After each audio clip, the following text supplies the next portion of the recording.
Hello everyone, and welcome to another exciting episode of Confessions of a Mouskaholic. We are into February of 2019. Can't believe this is already happening, and we are going to have a fun-filled episode for you today.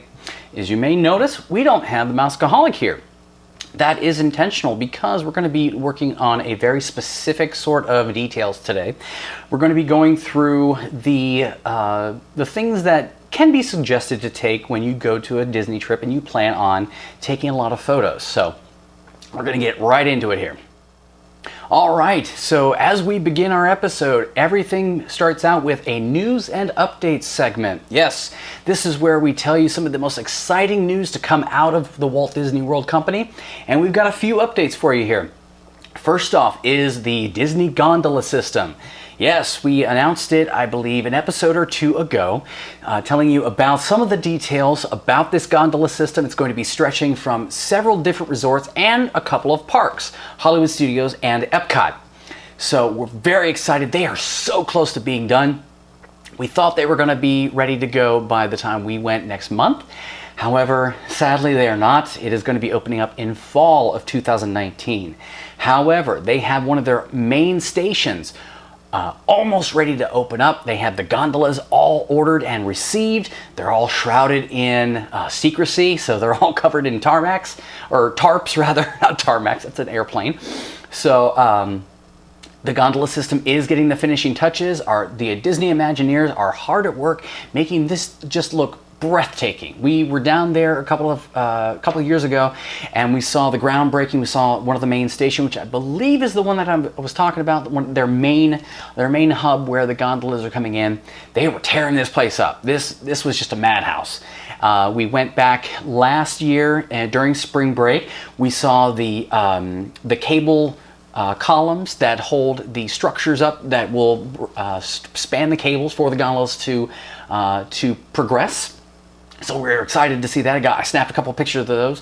I'll try to find one for you, but I'll see about posting up a little video here right next to me of the actual gondolas updated. So that's some news right there for you. Big exciting stuff for Disney. This will expand their transportation options. They're going to be available at Coronado Springs, Caribbean Beach, which also went under a major update in the past few years. They changed a lot, they expanded, so it looks really cool. Other than this trip, we'll be staying there for the foreseeable future because we love that place. But I believe also those two resorts, as well as Pop Century, if I'm not mistaken. If I'm not, I will correct it down here. And then we have Parks Epcot, where the monorail has a hub there, as well as the main hub at Disney and transportation. Tickets and transportation, that is. And then we have Hollywood Studios as another drop-off point. So that means it is going to bring us so much more congestion relief because a lot of people who stay on property, like us, use the bus system. It could get very, very crowded. There are standing room only in the evening as well as right before the parks open. Everybody's trying to get to the parks, so these buses only hold so many. So the gondola system at these different parks as well as these different resorts, which are pretty big, are going to be able to relieve some of those congested bus systems. So we're excited about that. Next up, an update on Star Wars Land. It's a new land that is coming to Hollywood Studios. Toy Story Land has actually already opened as of May or June of 2018. Star Wars Land is projected to open mid-summer of 2019. If again, I'm wrong, I will have a correction down here of the actual opening date. So Star Wars Land, just like any other land that Disney has opened in the past few years, is going to be groundbreaking in terms of rides, visuals, crowdedness. It's going to be very crowded because it's the newest land that Disney is working on, and it will be the most recent one that they will open. Right now, Walt Disney World is not working on any other new lands except in Hollywood Studios. That's their main source of construction and updates. They'll probably move around to Epcot next. I believe Epcot might be due, but anyways, Star Wars Land. The one main thing that we have heard coming out of this new opening is the latest ride that they're going to be introducing. I forget the name of it. I can post it down here. But it is going to be, and we have heard it is going to be upwards of almost a 30-minute ride. You heard me right, folks, a 30-minute ride. So that means that one, it's going to be holding a lot of people, and then it's going to be split up into different sections. We hear it's split up into 4 different moving sections, like you're walking or you're sitting in a cart of some sort, whatever the type of ride they may have.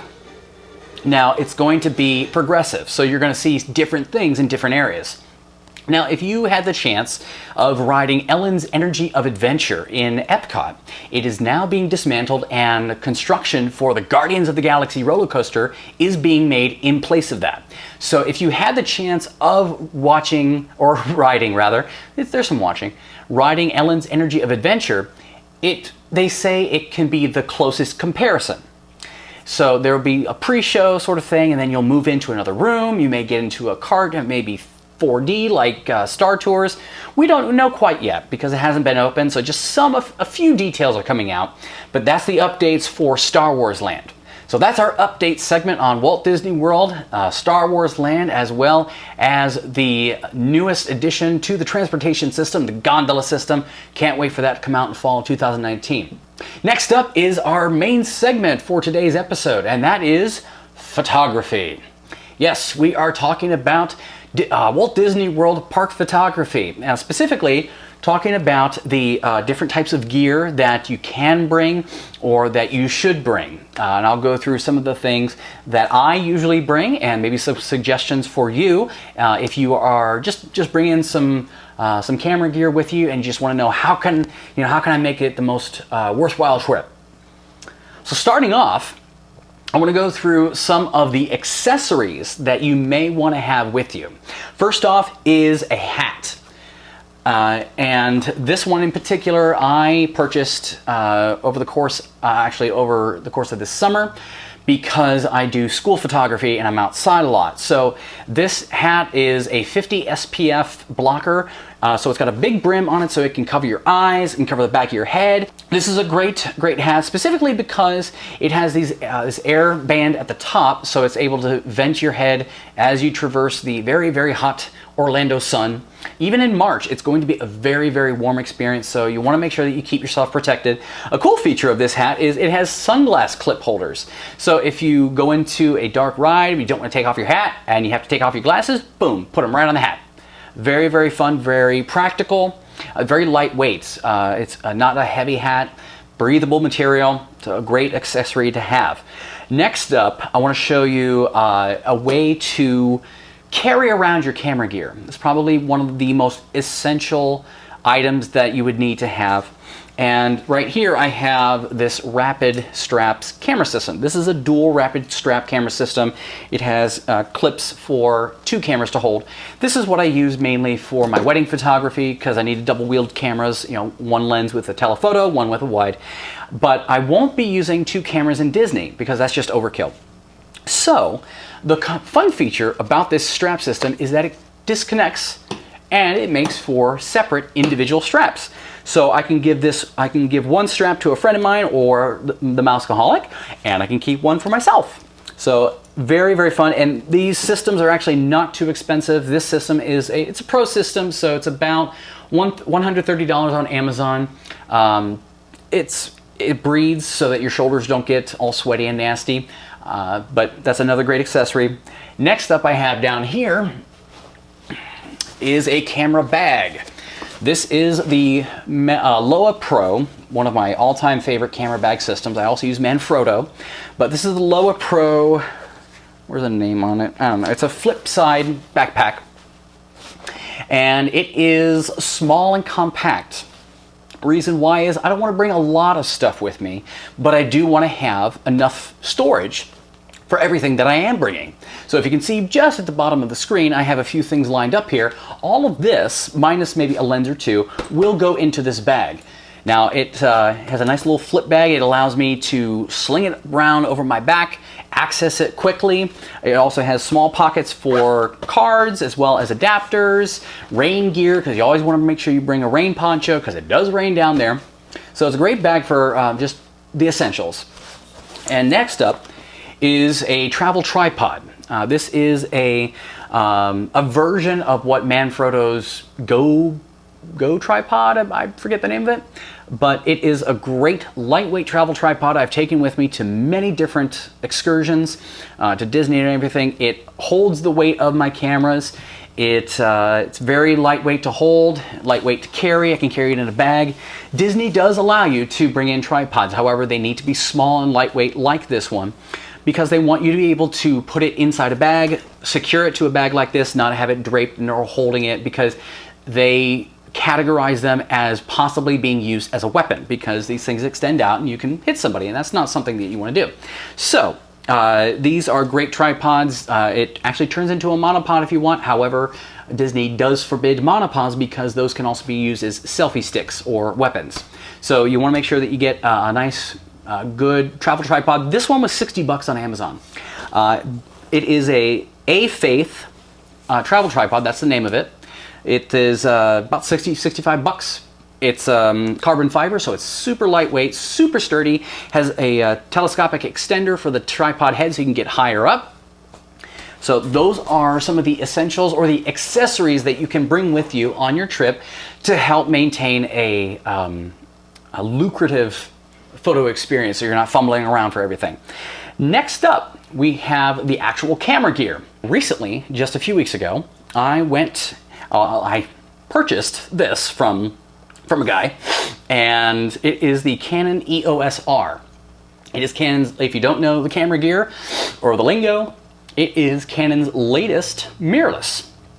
It is their full frame 30 megapixel mirrorless camera. Now, it is marketed to both the avid photographer or the pro photographer or the avid videographer, pro videographer, and also vloggers because of this little guy. I personally think it looks cheesy, but that's just my personal opinion. I have become more adaptive to it as I have been using it for video. It's great for up high shots, low down shots, so you can see what you're doing.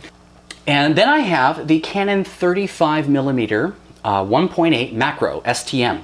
This is a wonderful lens to get up close and personal shots, great wide angle shots because it is fixed and it's also rather small. So if I take it off the camera, you'll see that it is a nice small lens, so it'll fit in that bag very well for me. It's beautiful. It has an f-stop adjuster right here on the lens, which when I first found that out, I was like, that is so cool. Because the system of the Canon EOS R is a bit different than what I am used to using. It also is a different camera lens system. It is the RF system, where my cameras that I use, the 1DX that is filming, as well as my 5D Mark III in my bag, are the EF lens system. What does this mean? Specifically, it means they developed this lens system for the mirrorless cameras to make more amazing lenses. So the sensor and the lens back itself are closer. That just means the images are going to be sharper, the video is going to be clearer, it's going to have more power and just better focusing abilities.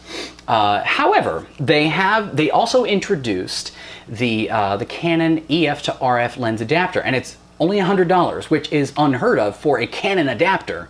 Usually, Canon adapters are upwards of $200, $300, $400. Their grip for this, or the extender grip, is $400, but it's nice that the adapter is only $100 and it's Canon, so it works straight through Canon lenses. So every EF lens that I have, not including the wide angle, are adaptive and they focus and they work beautifully. Now, going on to the next item is my telephoto lens, my 70-200. Now, Canon has a varying array of telephoto lenses. This one is the Canon 70-200 L Mark II lens, 2.8 IS. So this is Canon's most recent 70-200 offering. They are, I think they've already come out with a Mark III.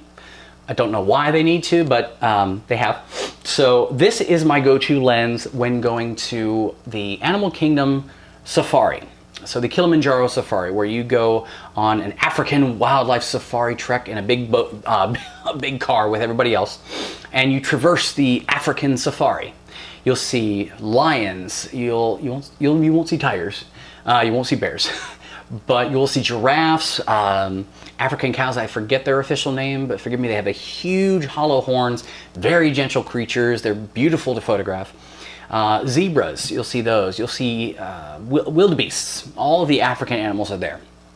So this is a great lens to have in your bag to get closer images of those animals, because this is a widespread area. If you have not been there, it is a big savanna. It's widespread. It takes about a 30-minute trek to go through all this. So having a telephoto lens like this one is going to be very beneficial to getting some up close and personal shots. Now, what's on here is the Canon 1.4 Mark II extender. This little guy is just a little pancake-like lens, and it is going to transpose, or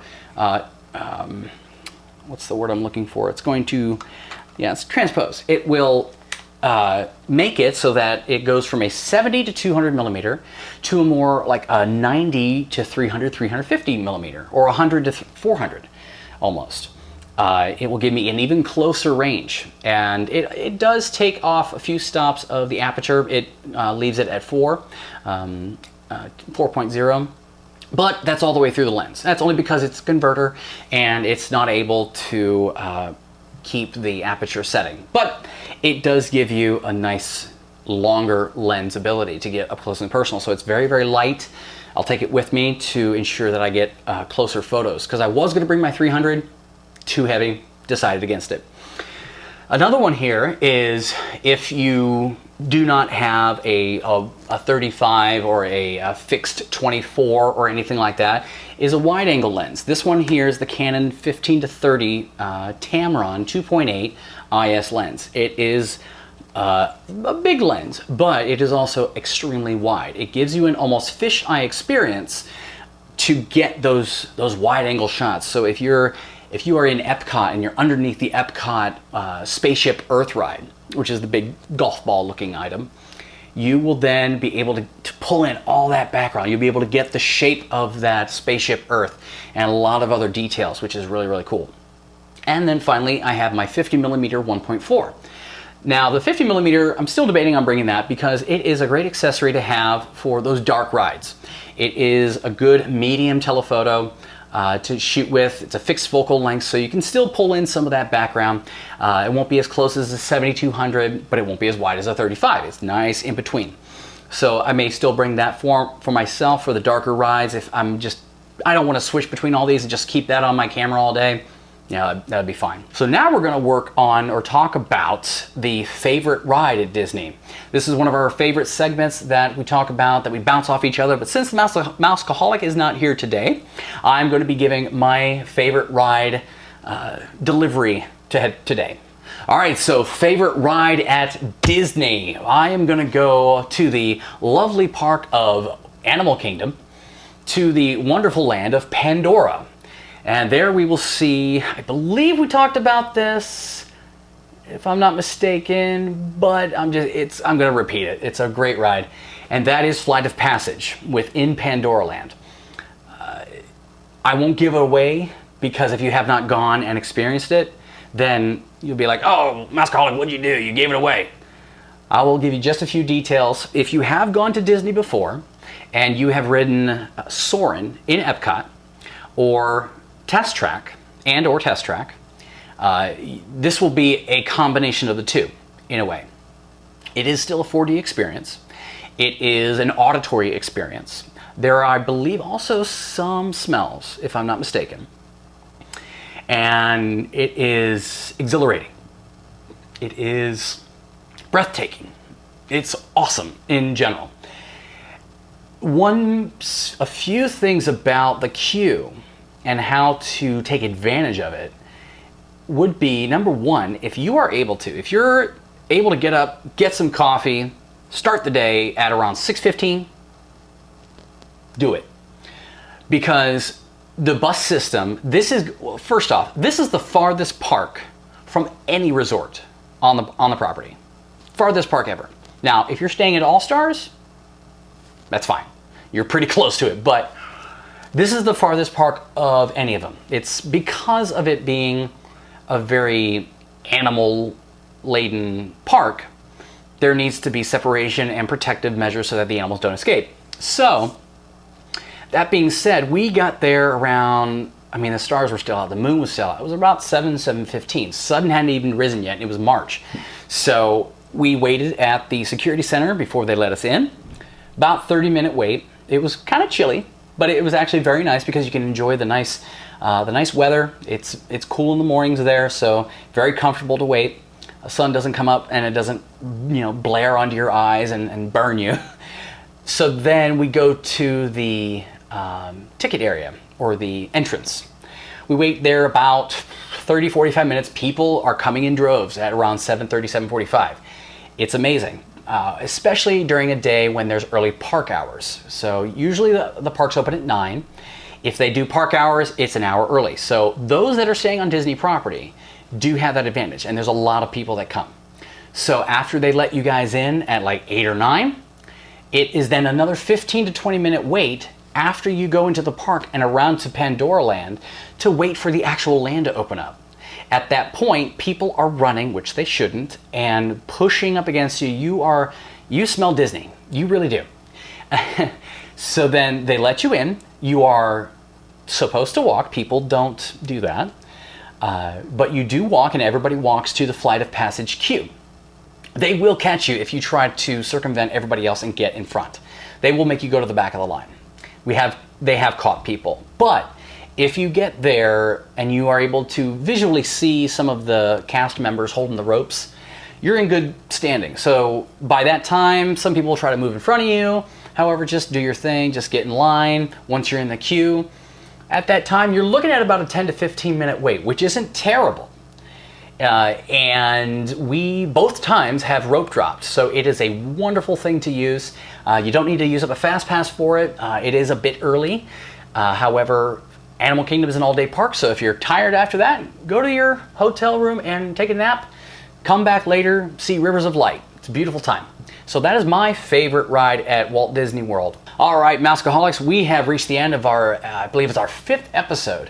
We're going to try to get more episodes in through the coming year. When we come back from Disney, we will hopefully share with you some of our experiences. But this is the Mouskaholic signing off for now.